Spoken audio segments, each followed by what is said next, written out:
Good afternoon, everyone, and welcome to the Understanding Your Wellbeing webinar series that is brought to you by Univera Healthcare. I want to start out by thanking each of you for taking the time out of your day to join us here today for our seventh webinar, part of the new webinar series that we launched in 2025 for our Univera members. My name is Katie Keller-Burgess, and I am part of the wellbeing team here at Univera Healthcare. If you have attended one of these webinars in the past, you are probably well familiar with the fact that I am typically simply the host for these webinars, where I tee up the guest speaker who really serves as that subject matter expert, right? Yet I am so excited and honored to not only serve as the host for this month's webinar, but also as the guest speaker, as the topic of this month's webinar on movement and physical activity is so very near and dear to my heart. So once again, I want to thank you for taking the time out of your day to join me here today for the Miracle of Movement webinar. So I'm going to start off with a few housekeeping items as always. First off, please note that today's webinar and all of our 2025 wellbeing webinars are being recorded and are being housed on our Univera Healthcare YouTube page. So if you need to go back and listen to this webinar or access a past or maybe future webinar that you're not able to attend live, once again, you have on-demand access to those monthly webinars right on our YouTube page. My wonderful colleague, Kate Berry, did just put the link to that YouTube page right in the chat for easy access if you would like to check it out. Another housekeeping item that I do want to call out is that all participants' microphones and videos are automatically disabled. There will be time at the end of the webinar for questions if you do have them. So we do encourage you to enter any questions that you have at any point throughout today's webinar in the Q&A feature. So at the top of your Teams webinar, you should see a Q&A icon where once again, you can enter any questions that you have. And at the end of the webinar, we will address that Q&A and hopefully get to any questions that were not able to be answered throughout. And the last housekeeping item, and probably the most important, it is important to note that the content covered here today and in all of our well-being webinars is really simply meant to be educational in purpose. Of course, if you do have any specific health-related question and or concern, we recommend that you connect with your primary care provider.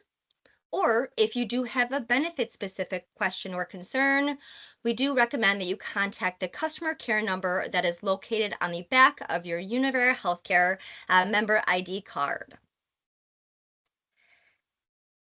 So with that being said, this is where I typically tee up our guest speaker, giving that little bit of a bio about them. So I'm going to take the next few minutes to really just provide some background about myself so you can get a better understanding of who you have talking to you here today. So as mentioned, Katie Keller-Burgess. I am local. I grew up in Western New York, very proud Buffalonian. I went to SUNY Brockport for my undergraduate, where I obtained a Bachelor of Science in Physical Education with a concentration in athletic training. I then went on to West Virginia University, where I was able to obtain my Master's in Science in Athletic Training with a concentration in nutrition. So I have been a certified athletic trainer since 2010, 15 years now, which is crazy to say. And I have held numerous personal training certifications throughout my years. I have worked and trained individuals in a variety of settings, including work environments, intermediate schools, colleges and universities, fitness centers and gyms, and more. Now, I have been part of the well-being team here with the health plan for over 6 years, but have over 12 years of corporate wellness experience.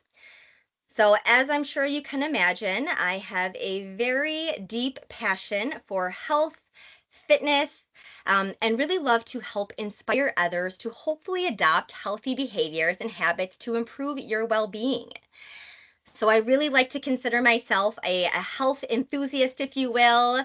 So the energy, the passion, and the enthusiasm that I bring here today during my presentation is done so with the hope that I can hopefully help inspire and engage each of you to make at least one healthy change to your lifestyle. Because I recognize that everyone here on this webinar is in a different place in terms of where you are in your own wellness and fitness journey, right? So, once again, I hope that my delivery of the content here today can engage or inspire each of you to really look at where you currently are within your own journey. Take at least one thing away from my ramblings here today and try to implement that into your daily routine and lifestyle, particularly when it comes to the topics of movement and physical activity. So maybe I can inspire you to be getting more steps in throughout your day. Or maybe it's the goal of trying to simply get outdoors when you're being active. Maybe it's doing some air squats or push ups against your desk that I like to help encourage people to do. Or maybe once again, it's that simple reminder of getting up every hour. If you're somebody who sits throughout your day working, simply just getting a reminder for every hour to stand up, get some movement. Once again, my ask here for all of us today is to simply look and assess where you currently are within your health and wellness and fitness journey and think to yourself, what is one small step that I can take to better myself based on all the information that I'm going to cover here today? So with that being said, at the bottom here, we see that I love to spend time personally with my family, friends, being active outdoors as much as I can, and of course, cheering on our beloved Buffalo Bills, right? All right. So to first start us off here today, we're going to review the agenda of what I will be covering during today's webinar. I'm going to first start out by reviewing the overall importance of physical activity and the impact that it can have on your health and your well-being. We are going to then discuss recommendations for physical activity throughout the various stages of life. And based on those recommendations, we are going to jump into some basics for both aerobic as well as strength training activities. And then jump into some tips for helping you hopefully get your fitness journey started or maybe moving to that next level or step, and how to really help best build it into your day so it becomes part of your routine, habits, and daily lifestyle. Now, at the end, we are going to wrap it up by reviewing some additional benefits related and offered through Univera Healthcare. So, once again, helping to create awareness around some of the benefits that hopefully you as members are able to take advantage of. With that being said, I really want to kick us off here today by setting the stage a little bit by reviewing a graphic that I feel is so meaningful. And that is this graphic here of what makes us healthy versus what we typically as a society spend on being healthy. Now, as a society, we are feeling the negative effects of a more sedentary lifestyle. When I think about all the conveniences, that we have nowadays with our car starters, my Ring doorbell, well, I don't even have to get off the couch to go see who's at my door anymore. All of these different conveniences that are part of our lifestyle and society are great, but they are once again leading us to a more sedentary lifestyle. And as that society, we are feeling the negative effects. It is showing up in higher rates of obesity. We are seeing higher prevalences of chronic conditions such as hypertension, type 2 diabetes, high cholesterol. And ultimately, it is lowering the quality of life for adults as well as our children. Also, we as society, when we look at what we typically spend on being healthy, are likely to look at medicine to cure what potentially ails us. There is research that indicates that lack of physical activity is as much of a poor risk for poor health as potentially tobacco use. There was a phrase that sitting is the new smoking. So, once again, the impacts of being sedentary and not having movement and physical activity built into your day and routine. Now, once again, when we look at that graphic a little more and what makes us healthy, we can see that the primary indicators here at 50% of what makes us healthy are our behaviors. So it's really those everyday life choices that we are making in terms of how much we are moving our body, right? Whether we are getting in a workout, whether we are being intentional about moving throughout the day. It also includes what we are nourishing our body with through our food and our beverage. It includes how we are managing our stress levels, our alcohol consumption, whether we smoke or not. Once again, all of these behaviors that we do on a daily basis can impact about 50% of what can make us well. Now, of course, there are other components that we see on this graphic here, such as our environment, our potential access to care. Our genetics, of course, play a key role in what can make us healthy, right? But once again, when I look at that graphic and I see that about 50% of what can make us healthy is our behavior choices, it is clearly evident to me that all of us can benefit from trying to adopt healthier behaviors. And, not just once again in terms of physical activity and getting moving more, but all of those components that I mentioned. Now, one of my favorite quotes, once again, to really tee up this topic here is by exercise scientist Stephen Blair, in that physical inactivity and low fitness is perhaps the most important predictor of morbidity and mortality that we know of. Low fitness accounts for more sicknesses and deaths in the population than anything else that we've studied. So, once again, the importance of movement, physical activity, really helping to tee up this topic here today. So, that segues nicely into us talking about the overall importance of physical activity. So, we're going to talk about the impact once again that movement and physical activity can have on your overall well being. Now, I am sure much of the information that I'm going to cover here today over the next few slides is going to come as not a surprise to many of you. There is really nothing groundbreaking about the benefits of physical activity here. But once again, just a great reminder and level setting on the overall importance of movement and physical activity into our well being. So, first off, normal and routine physical activity can help us to perform everyday tasks comfortably. And these activities or tasks are, I'm sure, things that we are doing on a day to day basis, in and out, and maybe taking for granted, until you experience an injury or an ailment that doesn't allow you to do them. So that can include activities such as climbing stairs, grocery shopping and pushing a cart, potentially cleaning your house, gardening, carrying objects, maybe that laundry basket. Even just being able to lift yourself out of bed every day are activities that are requiring your body, your muscles, tissues, and joints to act, right? So once again, and having the ability to move our bodies with the mobility within our joints, muscles, and tissues is going to allow us to perform those everyday tasks comfortably.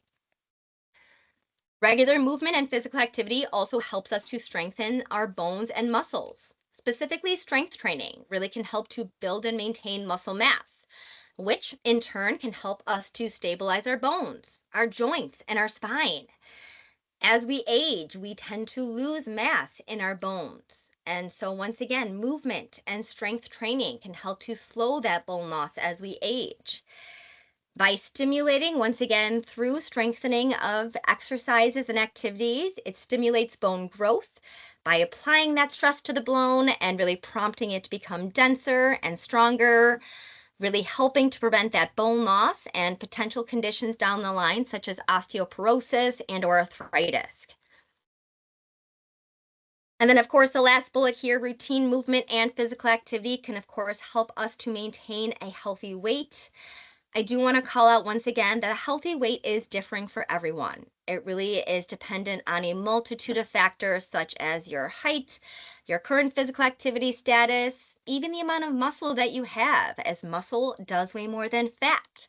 So, once again, relative to a healthy weight based on your certain conditions, but overall understanding that how much we eat in terms of caloric intake through our food and our beverages versus how much we are outputting that calorie expenditure through our exercise and movement can really help to play that important role in helping to manage our weight and be at a healthy range.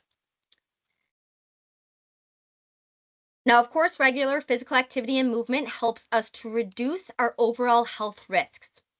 So, as mentioned, it can help to reduce many of the chronic conditions that we are seeing rise year over year in terms of prevalence.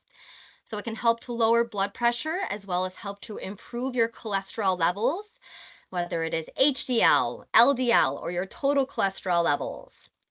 It can help to reduce your risk for heart disease, Once again, a very common condition that we are seeing based on a multitude of factors, as well as reducing the risk for strokes. It is going to reduce your risk for developing type 2 diabetes, as well as potentially metabolic syndrome, which once again has a variety of different components that allude to having that syndrome. It can also help to reduce the risk of serious outcomes from potentially infectious diseases such as the flu and or pneumonia. And it can actually lower your risk for developing several types of common cancers. And overall, it can reduce the risk of all cause mortality. Once again, when we think back to that quote by Stephen Blair, and really it is the most important predictor, low activity of mortality and morbidity, having enough physical activity built throughout our day can really help to combat that. Now, I know and recognize that some people, once again on this call, may be dealing with a chronic condition and or a disability potentially. So I do want to call out that if you are someone potentially on this webinar dealing with it, it is still important to note that movement and physical activity are still beneficial to whatever capacity you are able to. So regular physical activity can help to, of course, reduce pain and improve your overall function, even potentially with adults with arthritis. Once again, that bone loss that we can see over time. It can help to control our blood sugar levels. Once again, when we think about those type 2 diabetes, can help to lower those, keep those blood sugar levels in the healthy ranges, and reduce that overall risk of heart disease. And once again, regular physical activity can really help to support daily living activities as well as independence for maybe individuals who are dealing with a disability. So, the next benefit of regular physical activity that we are going to talk about really deserved a slide in and of its own, and it is something that I feel so passionate about, is discussing the correlation and connection of physical activity and movement on our mental health and well-being. Studies and research continue to show that regular exercise can benefit your mental health in numerous ways. It can help us to relieve stress overall, helping to improve our mood. When we move our body, when we exercise, we are going to release a hormone called endorphins, which are the feel good hormone. So they are actually going to make us feel better in that given moment. Research in a study had shown that as little as 10 minutes of physical activity per week or 1 day of exercise per week might result in increased levels of happiness. And another study showed that even a single session of moderate to vigorous activity can reduce short-term feelings of anxiety and or stress. Of course, physical activity can help us to boost our energy levels. If you are someone who tends to feel sluggish throughout that midday slump, if you will, getting up, getting a few movement exercises in, getting your blood flow going, oxygen to your muscles, your tissues, can overall help to boost those energy levels naturally, maybe as opposed to turning to that midday, caffeine bump if you need it. Physical activity can also help to improve one's self confidence and overall body image. Once again, those endorphins and feel good hormones that are released when we work out and get active can really help to improve our overall self confidence. Helps us to sleep better. When we look at the correlation between sleep, mental health, physical activity, they are all tied together. If you are not sleeping well, you're going to wake up feeling sluggish, not really motivated to maybe get your movement in. That typically trickulates into your nutrition. Are you looking to get a sugar, food in you to boost your energy? So, once again, being physically active can overall help you to sleep better and have better sleep hygiene practices as well. It is actually going to improve your working memory and your attention span. If anyone else is on this call is like me, I can remember lyrics from a song 15, 20 plus years ago, but I can forget why I walked into that room next to me for whatever object there is. But I recognize that when I am physically active and when I find myself being more, intentional about my movement throughout the day, my memory is there. My attention span is more on point. So highly recommend that for the physical and mental well-being benefits there if anyone else is like me. And then associated with that is actually a reduction in cognitive decline in adults over the age of 50. where we typically start to see more of that increase in prevalence of potentially dementia and or Alzheimer's. So can really help to reduce that induction in cognitive decline in adults. And of course, it can be fun and a social activity, right? Over my many years as a personal trainer, I would absolutely hate when I had family members, friends, or clients say to me, "Oh, I'm dreading going to my workout later," or "I have to go to this class later." Whatever it is, movement is supposed to be fun. Find something that you enjoy, find something that is social with a friend or a family member. As opposed to maybe my younger years when my girlfriends and I would go and meet out for, a dinner and some drinks. Now we like to go and meet at the local park for a walk to get together and to catch up. So, trying to be more mindful and intentional about building the movement and really trying to incorporate it with others in my life to make it more fun and social. All right, so now that we have discussed the benefits of regular physical activity, we are going to flip the script here a little bit and actually discuss some of the risks of not being active or being sedentary, right? So what is considered being sedentary? Some say that it as few as 4 to 6 hours of cumulative time sitting or laying down per day qualifies as sedentary. So once again, I want everyone on this call to think about your current style of life. Are you sitting often when you're using your computer? Are you playing video games and being seated or lying down, watching television, working at a desk, maybe sitting in a car on your commute or dropping your kids off from point A to B to C or wherever it is? Think about how much hours in a day you truly are potentially sitting or laying down. And if it is 4 to 6 hours or greater, that is considered sedentary. Even if you are going to the gym for that hour a day and burning off as many calories as you think you can to get that energy out, studies continue to show that consistent activity throughout your day is the most meaningful to get the most beneficial, impacts from. So, overall, lack of movement, though, can lead to an increased risk of developing many of the conditions I alluded to in terms of the fact that physical activity can help prevent, but lack of movement on the other aspect can now lead to increased risk of developing potentially cardiovascular disease, dementia, type 2 diabetes, hypertension. I'm sure we're seeing a theme here, right? Potentially digestive issues, organ and or skin issues, falls or injury. Once again, as we age, our balance, our muscle mass, our bone mass tends to decrease.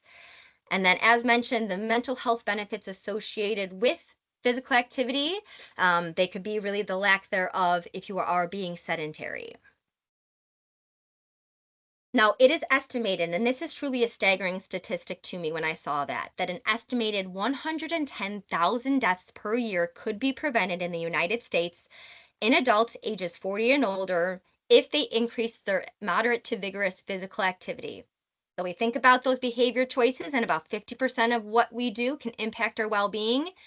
Studies continue to show, once again, by improving and increasing our physical activity, it can really help to improve our longevity of life and potentially help prevent deaths that could be preventable. So that statistic in and of itself was scary, but we're going to touch on some other scary statistics around inactivity. And there is a strong relationship, once again, between time in sedentary behavior and the risk of all cause mortality, as well as cardiovascular disease mortality in adults. And according to research done a few years back in 2022, nearly one third, roughly 31% of adults worldwide, which approximates to 1.8 billion people, did not meet the recommended levels of physical activity in 2022. And keep in mind that levels of inactivity are projected to rise to 35% by 2030. And the world is currently off track from meeting the global target to reduce physical inactivity by 2030. And in the US specifically, the percentage of adults aged 18 years and older who meet the physical activity guidelines for both aerobic as well as muscle strengthening activity in 2020 was only 24.2%. So this data shows that we are unfortunately once again in a downward trend of adults meeting the physical activity guidelines. And once again, with all of today's society, our advances and conveniences that are in place, we are really at a disadvantage for trying to build more movement into our day. So that is why it is going to take intentional thought, practice, consistency, which I'm going to mention here in a little bit of time, to really help to prioritize your fitness and make sure that you're supporting your well being to the best of your ability.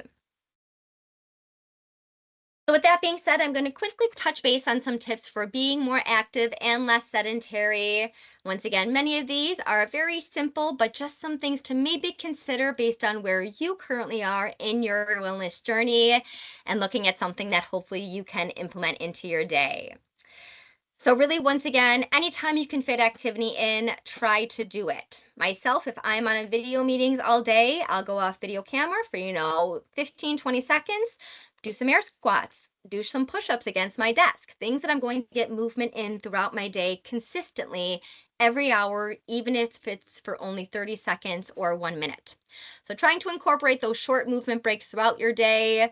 That could be taking the stairs instead of the elevator or escalator. I was actually just at the airport last week and I always chuckle when I see just the moving escalators. They're not going up and down. They're just going, forward and back to help people not walk as much, right? So really just being mindful about where you can move, try to. Once again, if you're somebody working and on meetings all day by phone and potentially able to take it walking, do so. Using a standing desk if you're working, once again, being able to get more of the movement in your lower body, as well as being able to just move different joints and not be so, rigid and just sitting all day. Using a walking or biking route to potentially local shops and or work instead of driving. Parking at the far end of a parking lot, even if there's a space right up front. Once again, I would always chuckle when I worked in the gyms that I would see people waiting for a spot right near the front of the entrance of the gym when I thought they could just park a little farther, get a few steps, get that warm up in, right? But once again, getting those additional steps, if you park farther away, can add up. Getting outside during your lunch break, once again, research continues to show the benefits on your mental well being of getting outdoors, in nature, grounding.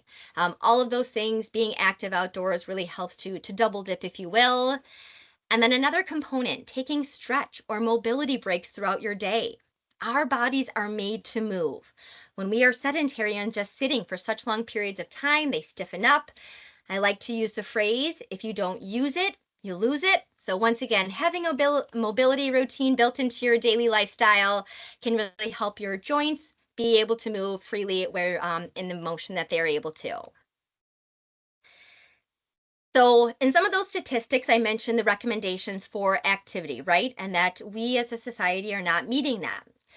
So, what we are going to do next is really discuss those recommendations throughout the various stages of life in a little more detail.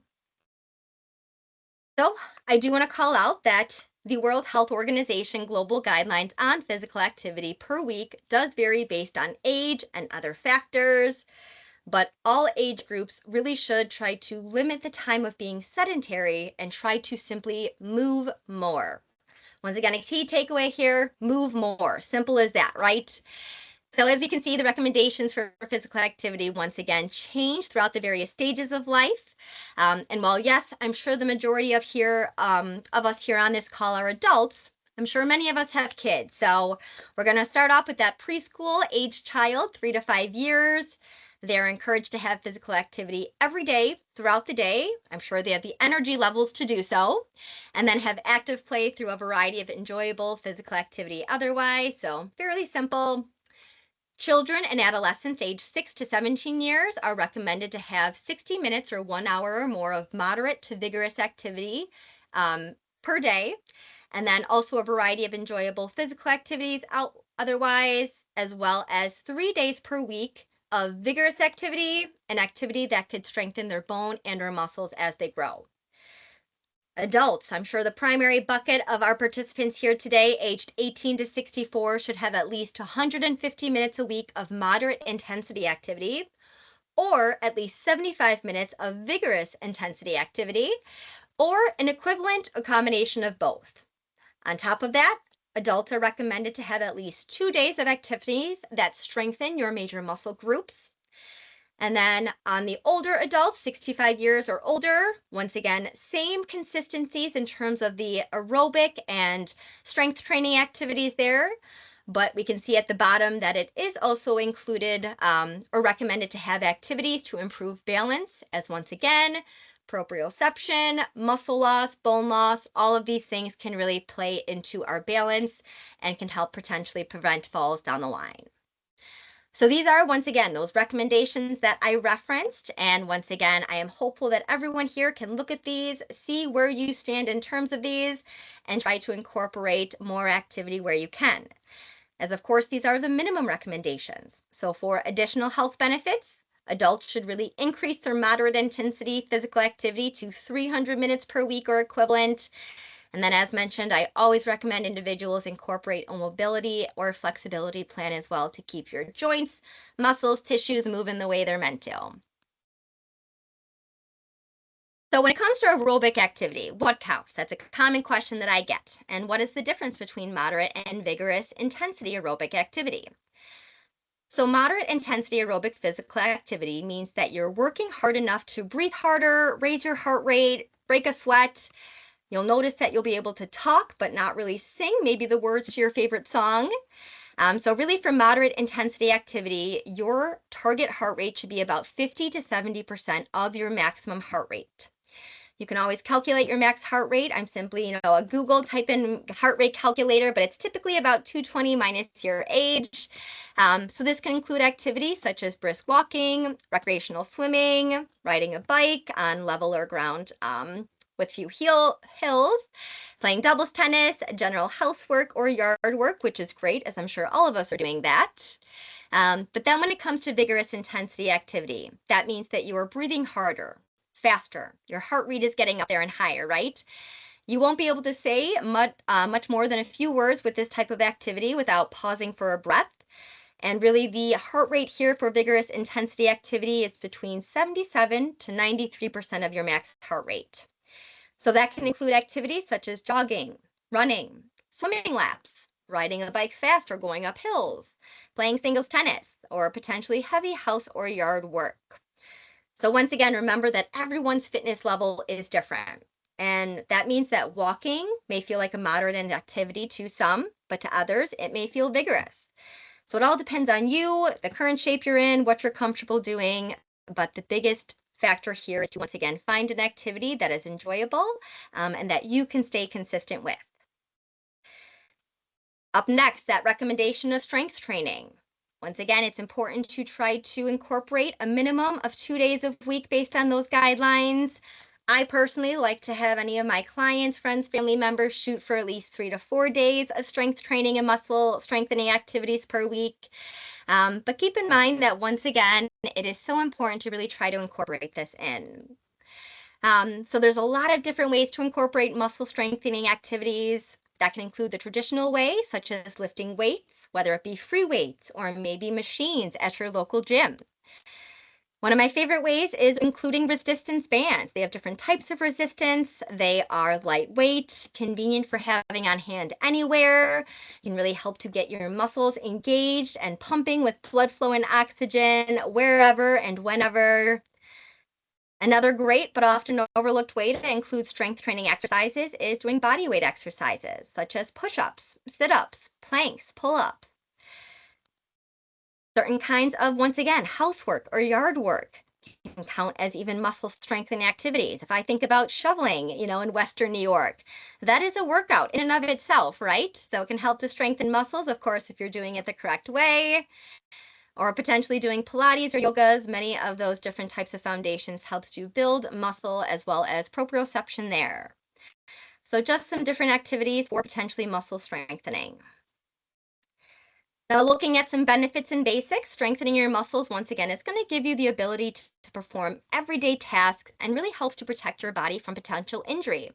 By increasing the strength of your bones, muscles, and connective tissues that I've mentioned, overall helping to reduce your risk of injury, can help to increase that muscle mass, and that helps to actually boost your metabolic rate. So the more muscle you have, the more calories you're able to burn, even at rest, and overall helps to have, once again, a better quality of life to be able to perform the tasks you want to. So, in terms of basics, over my years of personal training, of course, once again, each person differs. Keep in mind the amount of weight you use, reps, sets, all of that is dependent on your goal specifically. But just some recommendations to start off with is, 3 to 4 sets of potentially 8 to 12 repetitions. What I say when I say that is between, that 10th to 12th repetition, the amount of weight you should be using should be challenging, but not unobtainable in the fact that you have to break your form and potentially injure yourself. So consistency over motivation is what is key. As you progress, your muscles will adapt, get stronger. You can add more weight as well as more days or potentially reps, sets, all of that good things to just continue to evolve and build your muscles. So to get started, as mentioned, start with body weight, adding in those movements to really just get the feel of what those movements should be, adding that resistance gradually, whether it be through dumbbells, resistance bands, or machines. Once again, those sets and reps that I mentioned, focusing on your form and your mind muscle connection. What muscles should you be working and prioritizing that form? Incorporating rest and recovery is so very important. So while you're shooting for maybe 2 to 4 sessions per week of muscle strength training, allowing the rest time in between of around 48 hours. And then, of course, ask for help where you can, whether it be a certified, professional fitness trainer or just simply Googling YouTube. A lot of resources online that you can usually reference to be able to see what form should be used. So one of the biggest questions that I tend to get from my years is what workouts are most effective? Is there one better than the other? What should I be incorporating?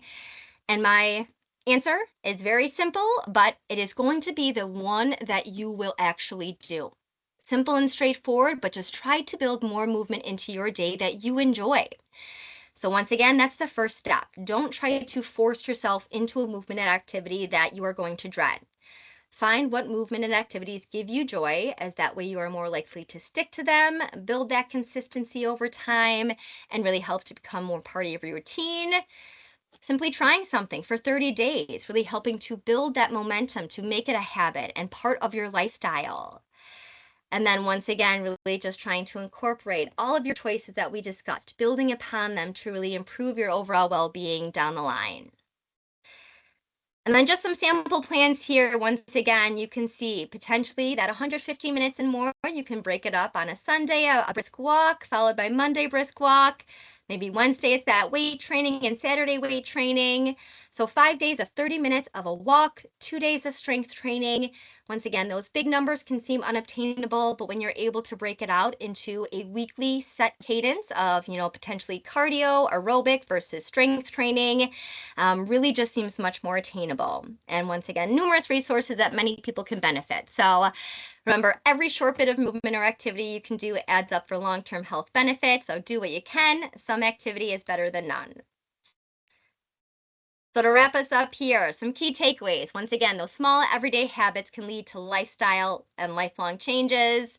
So those daily choices become and turn into trends, right? Our body starts to become routine to these things. Then they start to become habits, and once again, overall lead to those lifestyle changes.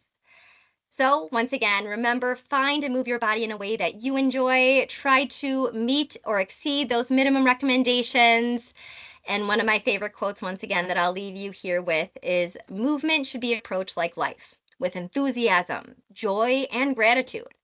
For movement is life, life is movement, and truly we get out of it what we put into it.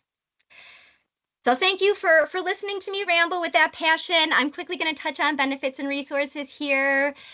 Once again, I do want to call out some of these benefits and resources do vary by contract. So I do recommend calling customer care or logging into your Univera online account to confirm benefit eligibility.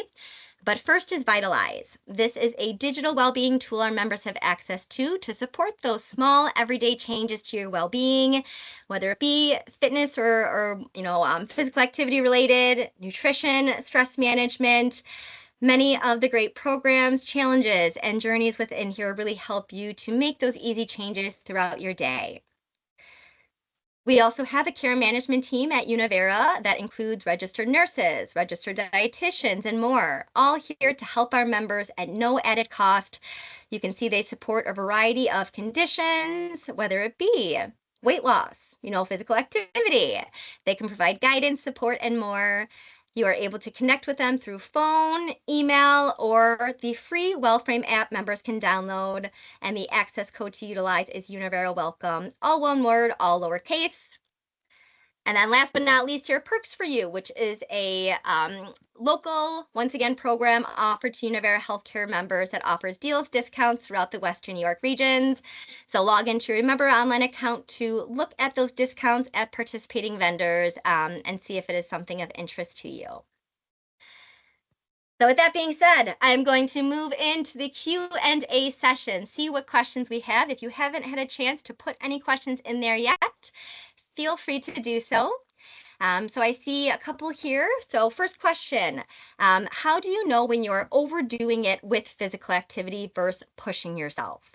That is a great question, Lisa. And once again, when I think about consistency over maybe motivation, it is having that consistent mindset of, yes, this is something I really try to need to build into my day. But at the end of the day, if I find myself waking up, very sluggish, not motivated whatsoever, the more and more you work out, the more you're going to be in tune with your body. And I can recognize personally now when maybe I am more sore versus maybe, hey, I tweak something, I need to kind of back off and take a little bit of rest time, right? So typically, I will say if you are beginning a new workout program, you may become sore within 24 to 72 hours after a good workout, right?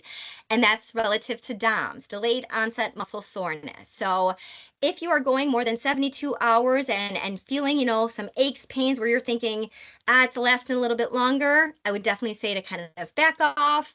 But as mentioned, with those rest days, if you're doing different muscle groups, I personally, one day will work more of my lower body versus on the next day more of my upper body and then a rest day. So that way, when I'm working different muscle groups, I'm allowing that proper rest. All right, here we have another question. What's the formula to calculate your maximum heart rate? Great question. There are, once again, various research and tools that you can utilize, but a common practice is to take 220 minus your age, and that is typically your max heart rate. I will say there is some variables there that can be taken into account, but then when you look at your target heart rate for maybe that intensity of moderate versus vigorous and those percentages, once again, I guarantee no one's going to remember what I rambled off, but all of this you can easily type in online. It'll give you those exact calculations. And then once again, what the target heart rate within those specific intensity activities are. So 220 minus your age, once again, typically that go-to for your max heart rate. All right. Any other questions? I know we only have a couple minutes left. And if not, I'm just going to plop this next slide up here. So next month for our wellbeing webinar, we are going to be discussing immunizations. So let's chat immunizations. We are going to have one of our board certified medical directors leading that webinar. It will be taking place on Tuesday, August 19th at 12 o'clock. So once again, the QR code here on the screen I'll leave up. You can easily scan it with your QR code. My colleague Kate, if you wouldn't mind putting in the chat once again that link to directly if you don't have a smartphone. Kate will put the link directly to that webinar in the chat so you can click on it and register if interested. So during that workshop, we'll cover vaccine basics and the diseases they prevent, immunization schedules, tackling vaccine myths, addressing vaccine hesitancies, and more. So once again, feel free to register if you haven't already done so and interested in learning more there. But with that being said, I will once again go back to the Q&A, see if any other last minute questions came through. It doesn't look so. So I will take that as hopefully a job well done. Once again, I hope that I was able to inspire each of you to take something away here today from your own wellness journey, implement it into your daily routine, and overall improve your well-being. So with that being said, thank you again for joining. I hope everyone has a wonderful rest of your week and hope to see you for next month's webinar. Thank you, everyone.